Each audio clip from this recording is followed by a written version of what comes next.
lépp luy entreprise minière wala pétrolière dañoo domicilier foofu pour bañ a fay impôt kon contradiction yi am seeni politique ak milliards yi ngi nii ak lettre bi ngeen bind Île Maurice daal di dénoncer convention fiscale bi te li tax ngeen dénoncer ko mooy ba ngeen ko signé lépp luy entreprise minière wala pétrolière dañoo domicilier foofu pour bañ a fay impôt kon contradiction yi am seeni politique ak milliards yi ñuy perte loo Sénégal kenn xamul nu mu toll.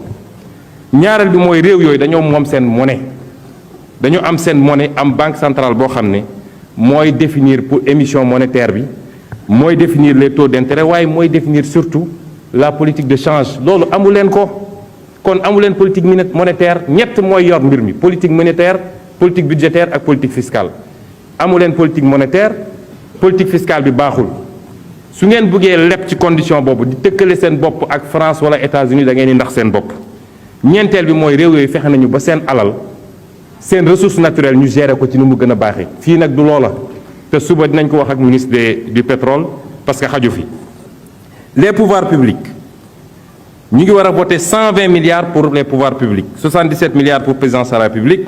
8 milliards pour HCCT 6 milliards pour 16 28 milliards pour secrétaire général du gouvernement 120 milliards yoo xam ne dinañ ko voter waat fii sans débat ci ay conditions yoo xam ne nañ koy voter amul débat exécution bi c'est opaque amul benn contrôle bu ñu ciy def boo jëlee li ma gën a xam muy institution bu mel ni assemblée nationale. assemblée nationale c'est une zone de non-droit budgétaire wax naa fi fraude fiscale am na assemblée nationale te yow xam nga ko ndax say service redressé nañu assemblée nationale. wax naa ni ñëpp gis nañ ni blanchiment d'argent am na assemblée nationale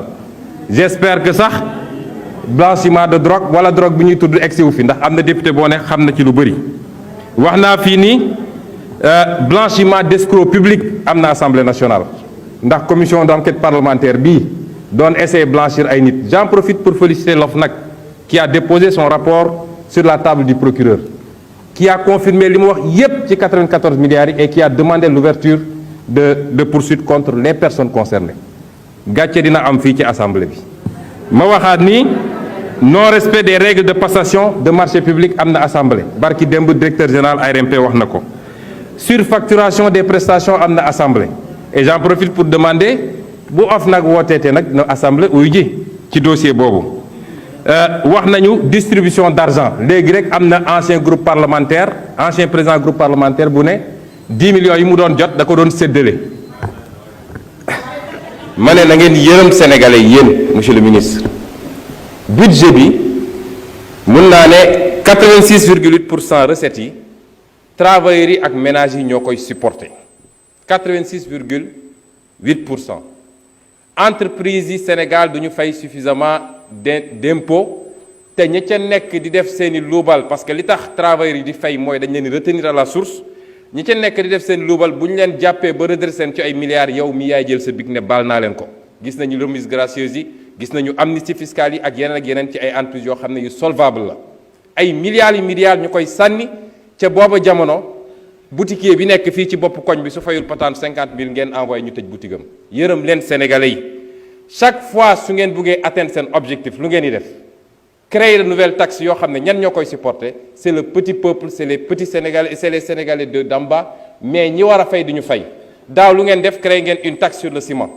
nga xam ne ñu koy supporter mooy Sénégal yi bëgg kër te mënuñu koo am wala ñuy tabax di góorgóorlu ren yéen a ngi bëgg a modifier les barèmes des redevances parce que 18% de bi ngeen bëgg a yokk ci recettes non fiscales yi xam ngeen ni mënu leen ko am ca boobu jamono même ci biir travailleurs yi ñu war a fay impôt duñ ko wax keroog interpellé naa leen ne leen depuis code 2012 bi depuis code 2012 bi amatul ñu am droit commun incitatif amatul benn revenu du bu député du bu ministre du bu fonds commun du kenn boo xam ne war nañ ko exonérer